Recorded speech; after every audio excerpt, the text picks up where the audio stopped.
मैं आपको प्रणाम करता हूँ, आपका वंदन करता हूँ। तक्षका दूरतः सूर्य, वो समझ गए गोकर्ण जी के हृदय की बात को, और उन्होंने दूर से ही स्पष्ट रूप से तक्षका दूरतः सूर्य स्फुट विद्यप्य भास्कर, उन्होंने स्पष्ट रूप से कह दिया है कि श्रीमद् भागवतान मुक्ति सप्ताहम वाचनम गुरु इति सूर्यवच सर्वै सर्वरूपम तु विस्मृतम। आप श्रीमद् भागवत कथा का पारायण करो, इस प्रकार से जब कहा है तो कथा का प्रारंभ हुआ है। श्रीमद् भागवतम मुक्ति सप्ताहम वाचनम कुरु इति सूर्यवच सर्वै धर्म रूपम तु विस्मृतम। आप भागवत कीजिए, श्रीमद् भागवत कथा ज्ञान ही धुंधकारी को मुक्ति दिला सकता है, प्रेत योनि से मुक्ति इनको श्रीमद् भागवत ही दिला सकती है। बोलिए सच्चिदानंद भगवान की जय, कृष्ण कन्हैया लाल की जय, जय जय श्री राधे। इस प्रकार से कहने के बाद में अब तो बड़ी सुंदर व्यास ग्रंथि बनाई है, और व्यास ग्रंथि के दाईं तरफ में सत्य ग्रंथि का वास पड़ा हुआ है। अब इस प्रकार से सत्य ग्रंथि का जो वास है उसमें 7 गांठें लगी हुई है। गोकर्ण जी महाराज ने आसन बिछा दिया है और धुंधकारी से कहा है, धुंधकारी हम तुम्हारे निमित्त श्रीमद् भागवत पारायण कर रहे हैं, सबका ज्ञान यज्ञ तुम्हारे लिए कर रहे हैं। अब इस प्रकार से जब भागवत की कथा का गान किया है और कथा सुनते सुनते प्रथम दिवस की कथा से अब धुंधकारी सुन रहा है, लेकिन हवा रूप में है तो हवा उसको स्थिर नहीं होने दे रही है। तो उन्होंने धुंधकारी ने देखा सत्य ग्रंथि का बांस है, तो उस बांस के छिद्र में होकर के धुंधकारी उस बांस में प्रवेश कर जाता है। बोलिए गोकर्ण जी महाराज की जय हो। अलग भागवत की महिमा का गान करते करते प्रथम दिवस में उस सप्त ग्रंथि के बांस की प्रथम ग्रंथि फटती है। प्रत्येक कथा श्रवण करने से उस बांस की 7 ग्रंथियां फट जाती हैं, और प्रेत योनि में जो धुंधकारी है वो देव रूप में प्रकट हो जाता है। बोलिए सच्चिदानंद भगवान की जय, कृष्ण कन्हैया लाल की जय, जय श्री राधे। देव रूप में धुंधकारी प्रकट हो जाता है और भगवान के धाम से धुंधकारी को लेने के लिए विमान आता है। विमान में भगवान के पार्षद हैं, और जैसे ही धुंधकारी इस विमान में बैठने के लिए होता है तो गोकर्ण जी महाराज ने तुरंत कह दिया है, बोले रुको, क्यों, कौन हो आप? बोले हम भगवान के पार्षद हैं, धुंधकारी को लेने के लिए आए हैं। इन्होंने 7 दिन श्रीमद् भागवत श्रवण की है, इसलिए इनको भगवान के धाम में ले जाने के लिए हम आए हैं।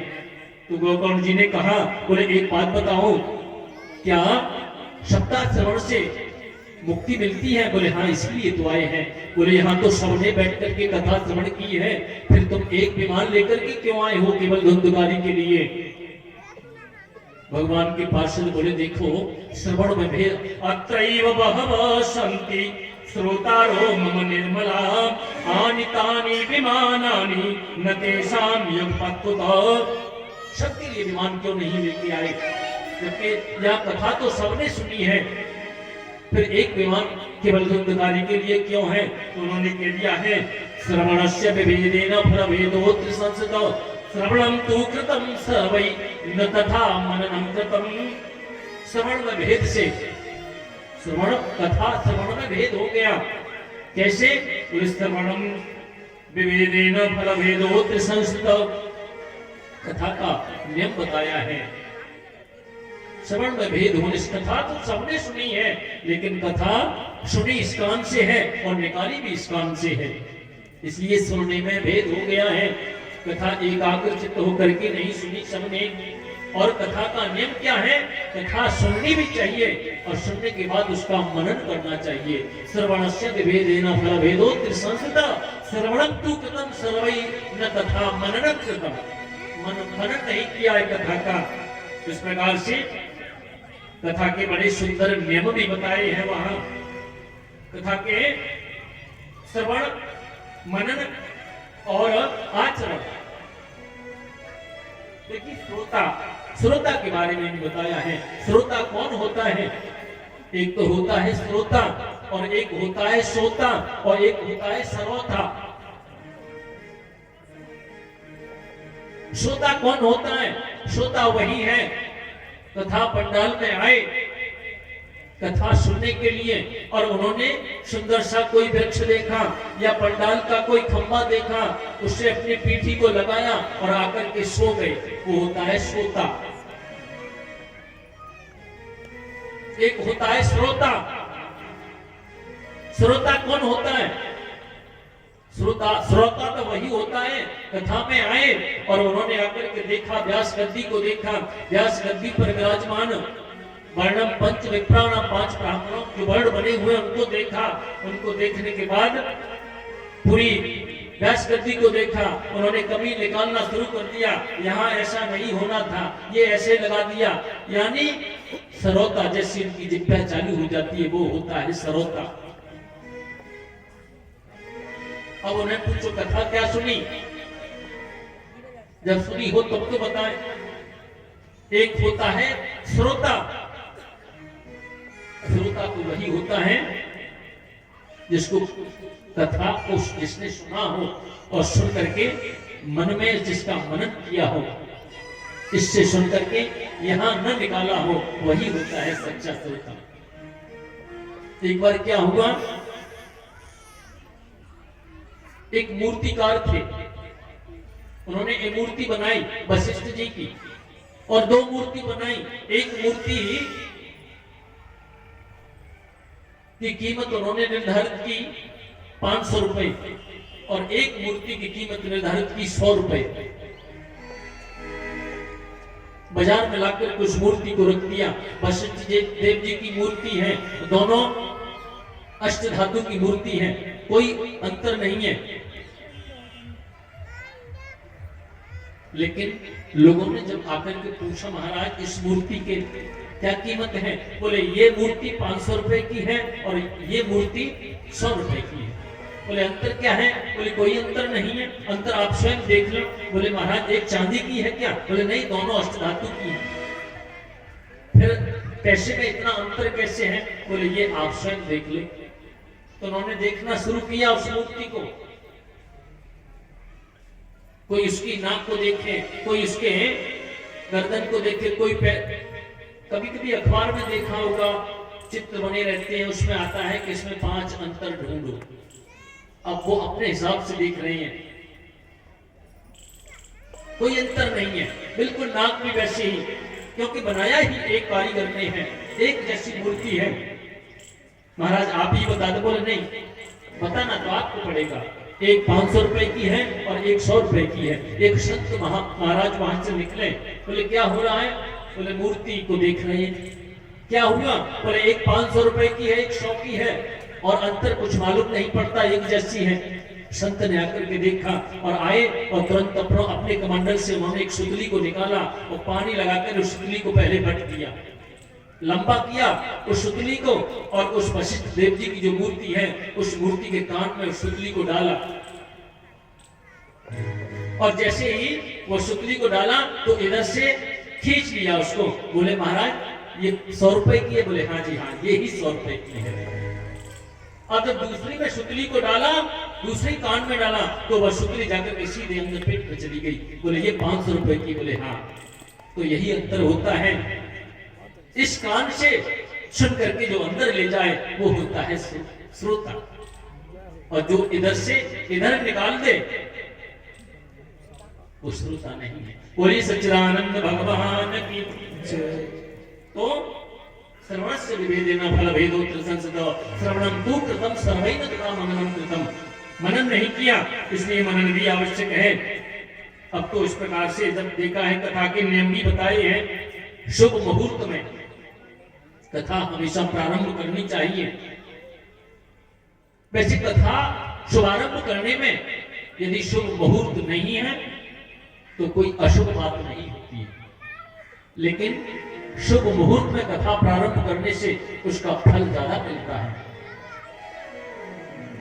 व्यास गद्दी पर बैठने वाला ब्राह्मण होना चाहिए, और ब्राह्मण भी संतोषी होना चाहिए, सात्विक प्रवृत्ति का होना चाहिए, शाकाहारी होना चाहिए। और व्यास गद्दी से यदि कोई धार्मिक दृष्टांत भी देवे तो शास्त्र सम्मत ही दृष्टांत देने वाला भी होना चाहिए। बोलिए सच्चिदानंद भगवान की जय। और कथा के नियम बताए हैं। कथा में बीच बीच में निद्रा देवी न आवे, इसलिए जयकारे लगवावे। कीर्तन जयम शब्दम लिखा है भागवत में, जयम शब्दम नमः शब्दम संत शब्दम चकारे। जय जयकारे करावे, कीर्तन भी कराना चाहिए। और वर्णम पंच विप्राणाम, 5 ब्राह्मणों का वर्ण भी करना चाहिए। बोलिए सच्चिदानंद भगवान की। ज्यादा सामर्थ्य नहीं है तो कम से कम 5 ब्राह्मण तो होने ही चाहिए। ये कथा के बड़े सुंदर नियम भी बताए हैं। उपोष्य सप्तरात्रम वै सत्यस्य चूर्णयात्रा घृतपानम पयपानम कृत्वा वै श्रवणयात्सवम। उपोष्य सप्तरात्रम वै, वैसे तो उपवास रहकर के 7 दिन कथा श्रवण करनी चाहिए। उपोष्य सप्तरात्रम वै सत्यस्य चूर्णयात्रा। यदि इतनी सामर्थ्य नहीं है तो घृतपानम पयपानम, घी पीकर भी 7 दिन घी पान करके भी कथा श्रवण कर सकते हैं। यदि इतनी भी सामर्थ्य नहीं है तो भोजनम तु वरम मन्ये कथा श्रवण कारकम। एक समय भोजन और एक समय फलाहार लेकर भी कथा श्रवण कर सकते हैं। भोजनम तु वरम मन्ये कथा श्रवण कारकम नोपवासो वरः प्रोक्तो कथा विघ्न करो। यदि एक समय भोजन करने में, एक समय उपवास करने में यदि कोई विघ्न पैदा होता है तो उपवास न रखने पर भी, भोजन करने से भी कथा श्रवण, जैसे भी आपकी सुविधा हो उस सुविधा अनुसार कथा श्रवण कर सकते हैं। बोलिए सच्चिदानंद भगवान की। और कथा में प्रथम दिवस श्री भागवत जी को अपने मस्तक पर धारण करके लाना चाहिए और ऐसे ही पहुंचा कर भी आवे। कथा में जितने भी उत्सव आवे, चाहे वो राम जन्मोत्सव हो, चाहे वो कृष्ण जन्मोत्सव हो, चाहे वो गोवर्धन पूजा हो, बड़ी धूमधाम से मनाने भी चाहिए। बोलिए सच्चिदानंद भगवान की जय। इस प्रकार से कथा के नियम बताए हैं, बड़े सुंदर नियम बताए हैं। तो हमारा चरित्र चल रहा था भक्ति ज्ञान और वैराग्य वाला। भक्ति वैराग्य कथा को सुनकर के माता भक्ति बड़ी प्रसन्न है। ज्ञान वैराग्य वरिष्ठ हो गए हैं, वृद्धावस्था को त्याग किया है उन्होंने, और भक्ति माता वहां नृत्य करने लगी हैं। वहां अनेक संत महात्मा आ गए हैं। प्रहलाद स्थालधारी, प्रहलाद स्थालधारी, तरल गत्या च उद्धव काश्यधारी, वीणाधारी सुरर्षीश्वर कुशलतया राग कर्ता जनोभूत, इंद्रोवादी मृदंगम जय जय सुकरा कीर्तने ते कुमारा, यत्राग्रे भाव भक्ता सरस रचनया व्यास पुत्रो बभूव। कीर्तन हो रहा है। प्रहलाद स्थालधारी, प्रहलाद जी वहां आ गए हैं और अपनी मंद मंद ताली बजा रहे हैं। प्रहलाद स्थालधारी, तरल गत्या च उद्धव कांस्यधारी।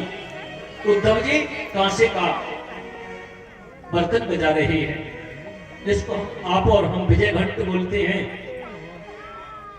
प्रहलाद स्थालधारी, तरल गत्या च उद्धव कांस्यधारी, वीणाधारी सुरर्षि। वहां नारद जी भी आ गए हैं वीणा लेकर के, वो वीणा बजा रहे हैं। वीणाधारी सुरर्षि स्वर कुशलतया राग करता अर्जनो भूत, और जय जय जयकार स्मृत को बाहर लगा रहे हैं। इस प्रकार से इंद्रोवादीन मृदंगम जय जय सुकरा कीर्तने ते कुमारा। इंद्र भी वहां आकर के अपना मृदंग बजाना शुरू कर देते हैं। यत्राग्रे भाव भक्ता, सब भक्ति मन में प्रसन्न हो रही है और वहां नृत्य हो रहा है, कीर्तन होना शुरू हो गया है। सब लोग कीर्तन का गान कर रहे हैं। जय गोपाल राधे कृष्ण गोविंद गोविंद, जय गोपाल राधे कृष्ण गोविंद गोविंद, हे गोपाल राधे गोविंद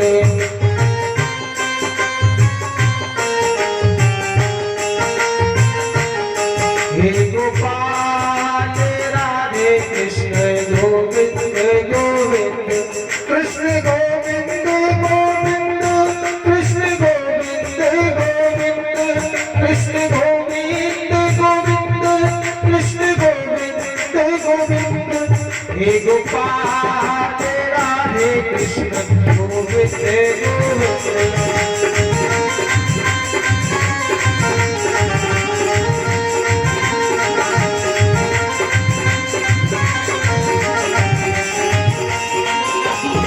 कृष्ण गोविंद गोविंद कृष्ण गोविंद गोविंद कृष्ण गोविंद गोविंद कृष्ण गोविंद गोविंद हे गोपाल राधे कृष्ण गोविंद गोविंद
Govinda